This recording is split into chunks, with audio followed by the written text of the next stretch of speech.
a while. There's a few things I'd like to share. She doesn't know I know these things. She's been married 36 years. She's a great advocate for the community. She's a great family. She's a therapist, but what I love about her most, besides a smile, boy, can this lady sing. Oh my gosh, you'll melt your heart when she sings. That's what I remember best about Jennifer. Jennifer, would you please come up and have our first speech?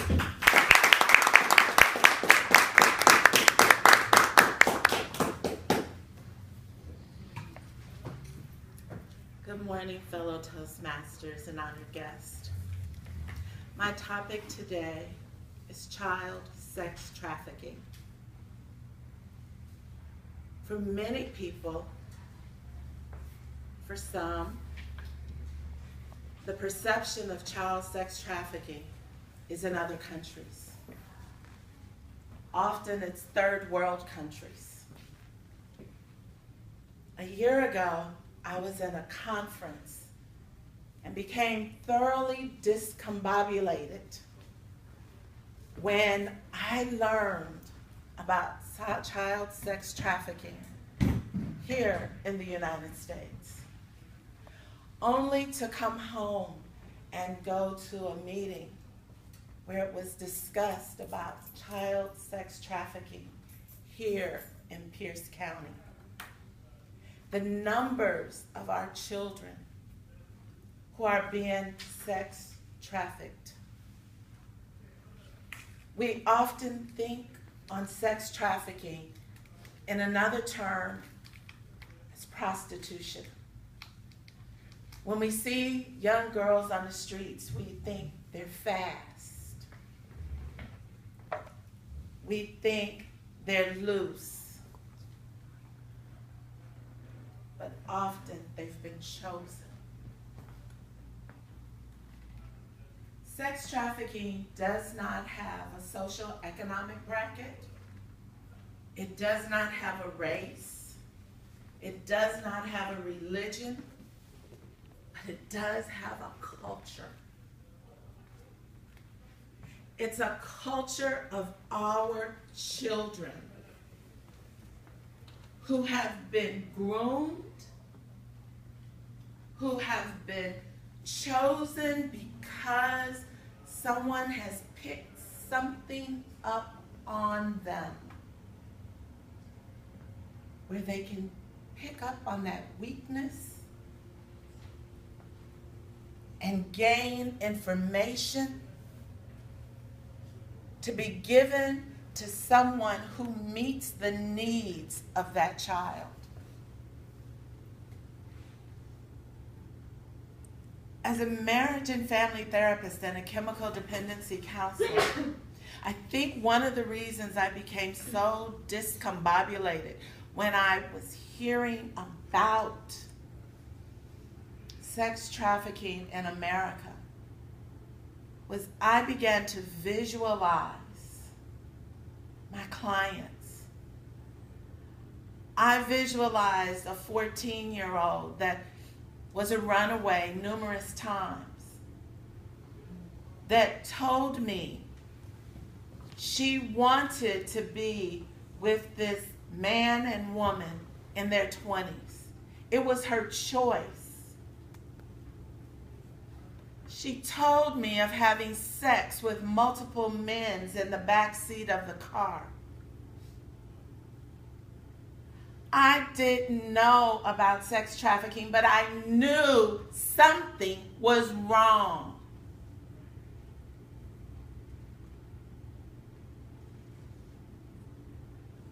And it hurt. I also began to think about a young lady that has been in and out of drug and alcohol treatment centers. She's had multiple children by one man. And I found out her mother gave her to this one man when she was 12 as payment for her drugs. Now the little girl at 14 was being raised by her grandparents. And she felt unloved. by her own parents. One of the things that happens when these children are being groomed, they have no idea, but all of their weaknesses are found.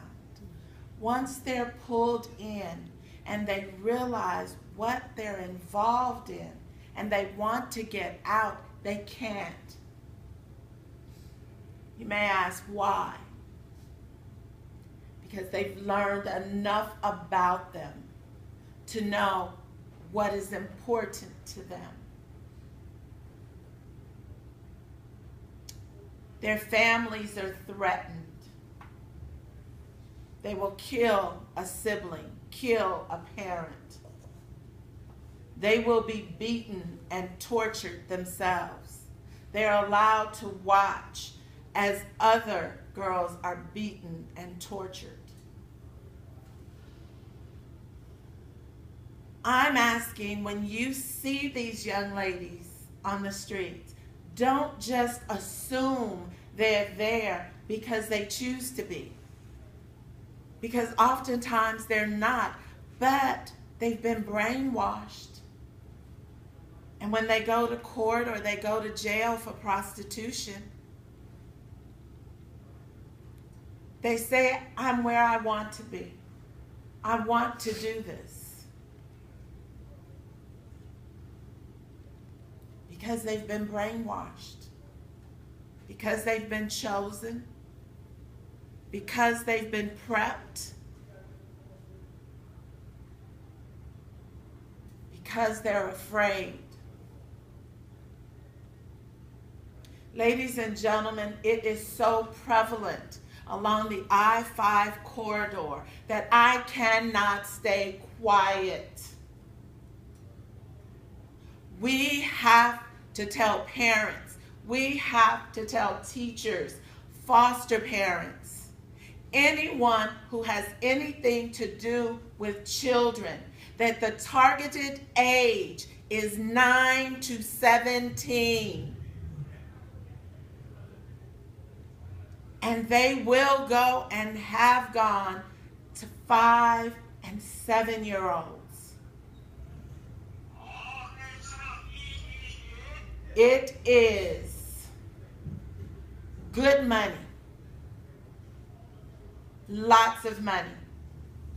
And these girls are working, and some young men are working 20 hours a day. They go from one client straight to the next. This is a new $1 million industry that our gangs have now bought into. And the gang members are moving from drugs to sex trafficking. Because drugs, they're arrested, they're felons. Sex trafficking, it's a misdemeanor. Their records are not messed up. They stay in county jail, and we have to stop it. You, me, we all have to begin to speak up and stop it. Can I make a call to action to you to take a stance and be a voice for our children? Can I do that? Will you accept the charge?